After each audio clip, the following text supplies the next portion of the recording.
Nah, jadi bunyi dari teorema 6.1.2 yaitu jika F di dalam I memetakan ke R, terdiferensial di C anggota I, maka F kontinu di C. Jadi maksudnya ketika suatu fungsi itu terdiferensial di titik C, maka F-nya juga kontinu di titik C. Kita buktikan. Perhatikan bahwa untuk setiap X elemen I dengan X tidak sama dengan C, berlaku Fx dikurang Fc sama dengan Fx kurang Fc per X kurang C dikali X kurang C. Nah, kenapa bentuknya bisa seperti ini?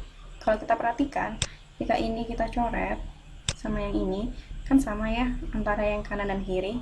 Nah, karena F aksennya tadi itu ada, kan tadi dibilang terdiferensial, berarti F aksennya ada, maka berlaku limit Fx kurang Fc untuk X menuju C sama dengan limit Fx kurang Fc per X kurang C dikali X kurang C untuk X menuju C sama dengan, kita pisah antara yang ini sama ini kan perkalian ya, jadi bisa kita pisah. Limit Fx kurang Fc per X kurang C untuk X menuju C dikali limit X kurang C untuk X menuju C. Nah, limit yang ini, limit Fx kurang Fc per X kurang C untuk X menuju C itu sama dengan F aksen C. Nah, yang ini kita masukkan nilai X-nya itu ke sini.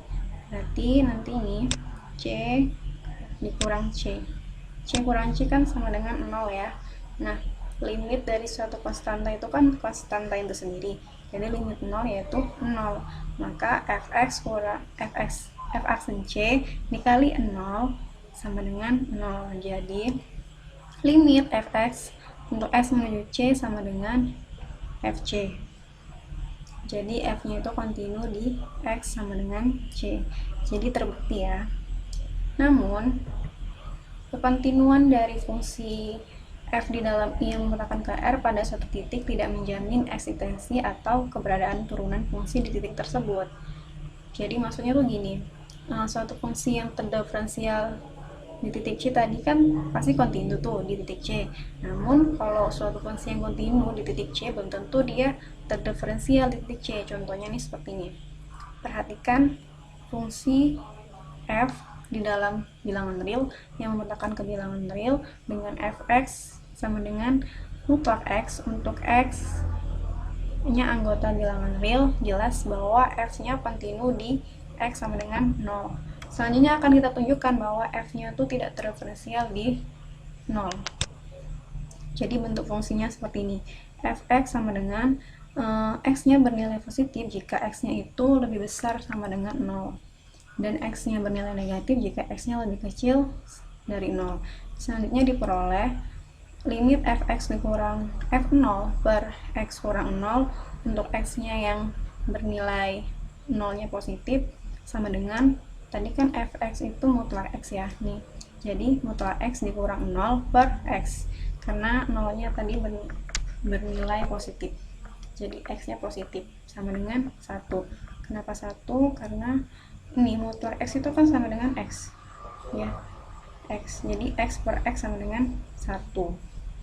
Selanjutnya, untuk limit Fx dikurang F0 per X kurang 0 untuk X yang 0-nya bernilai negatif sama dengan mutlak X kurang 0 per minus X, karena tadi yang bernilai negatif kan X-nya negatif nih. Jadi mutlak X kan X, jadi X per minus X sama dengan minus 1. Jadi dari sini dapat kita simpulkan bahwa limit Fx kurang F0 per X kurang 0 untuk X menuju 0 tidak ada. Karena ketika kita dekati dari arah yang berbeda, nilai limit Fx kurang F0 per X kurang 0-nya untuk X menuju 0 itu tadi tidak sama. Tadi yang pertama 1, yang kedua minus 1, kan nggak sama. Karena limit Fx kurang F0 per X kurang 0 untuk X menuju 0-nya tidak ada, maka F-nya tidak terdiferensial di 0. Jadi dapat disimpulkan bahwa suatu fungsi yang terdiferensial di C, maka dia pasti kontinu di C juga. Namun tidak berlaku sebaliknya. Seperti itu.